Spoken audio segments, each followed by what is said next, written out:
Omar had always dreamt of Sweden, a land of peace and equality, where the sun barely set in summer. He had left behind the scorched lands of his childhood, where war had torn his country apart and bombs had rained down on his city. His family had been scattered by the winds of conflict. Leaving everything behind was painful, but hope fueled his journey. He carried the weight of his memories, but he also carried the dreams of a better future. After a perilous journey across land and sea, he had finally arrived in Sweden. The air was crisp and clean, the sky a vast expanse of blue. Sweden welcomed him with open arms, giving him a place to stay, food to eat, and language lessons to start his new life. The volunteers were kind, they smiled and tried to communicate. He felt a glimmer of hope. He was safe, he was finally free. Learning Swedish was like climbing a mountain.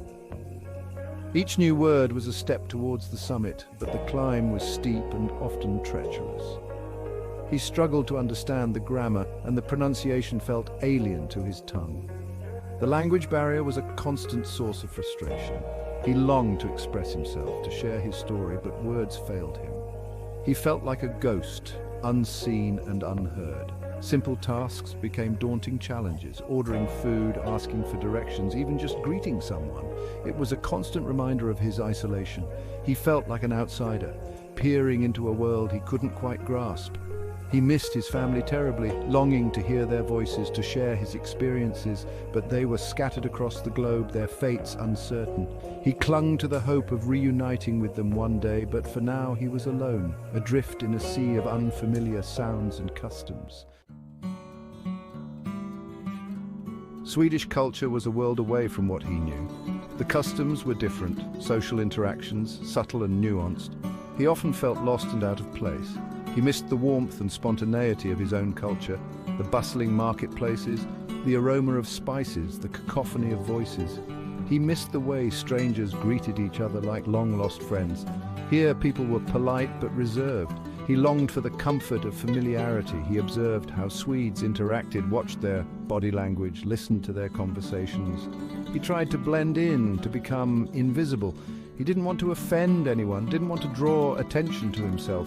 He knew that integration was a two-way street. He needed to learn and adapt, but he also yearned for a sense of belonging. He hoped that one day he would find his place in this new society.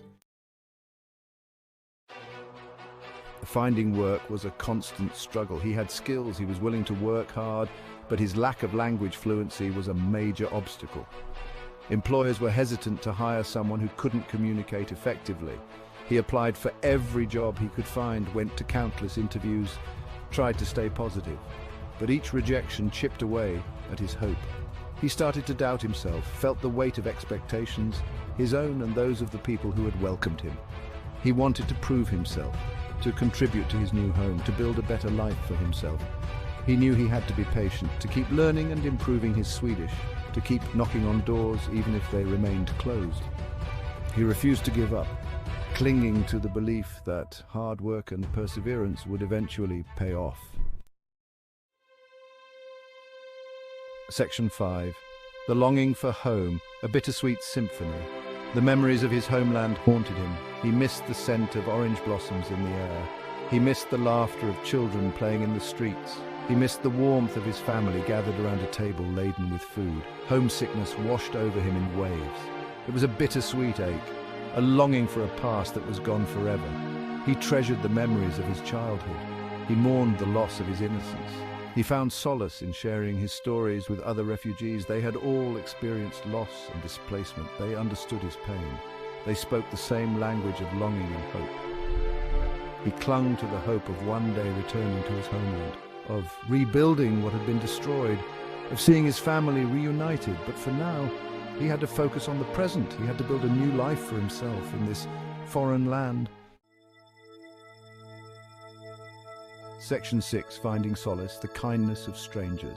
He found solace in unexpected places, in the smiles of strangers who went out of their way to help him, in the kindness of volunteers who dedicated their time to teaching him Swedish, in the generosity of people who opened their homes and hearts to him. He encountered prejudice and discrimination. He felt the sting of being judged for his background, his religion, his appearance, but he refused to let it define him. He focused on the positive. He met people who saw beyond his refugee status. They saw him as an individual with his own unique story and experiences. They treated him with dignity and respect. They gave him hope that he could find acceptance and belonging in this new land.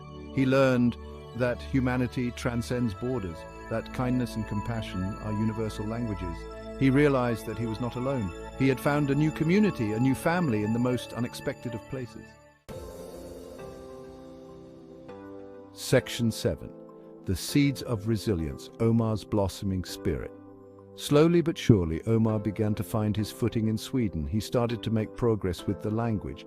He landed a part-time job at a local bakery, his hands finding comfort in the familiar rhythm of kneading dough. He joined a local football club, the camaraderie of the game a welcome distraction from his worries. He even started to understand and appreciate Swedish humor, his laughter a testament to his growing confidence. He still faced challenges, he still had moments of doubt and despair, but he had learned to navigate the ups and downs of his new life. He had developed a resilience that surprised even him. He had discovered a strength within himself that he never knew he possessed. The strength to overcome adversity, to adapt to change, to keep moving forward. He had learned that hope, like a seed, can blossom even in the most barren of lands. Section 8. A Future Painted with Hope. Omar looked towards the future with a mix of apprehension and excitement. He knew that the road ahead would not be easy. There would be more obstacles to overcome, more challenges to face. But he was no longer the scared young man who had first arrived on Swedish shores. He had found his voice, he had discovered his inner strength, he had learned to embrace the unknown. He was ready to build a new life for himself, a life filled with purpose and meaning. He dreamed of a future where his past would not define him, a future where he could use his experiences to help others, a future where he could contribute to his new home while never forgetting where he came from. Omar's story is a testament to the resilience of the human spirit. It is a story of hope, of courage, of the power of human connection. It is a reminder that even in the darkest of times, even in the face of unimaginable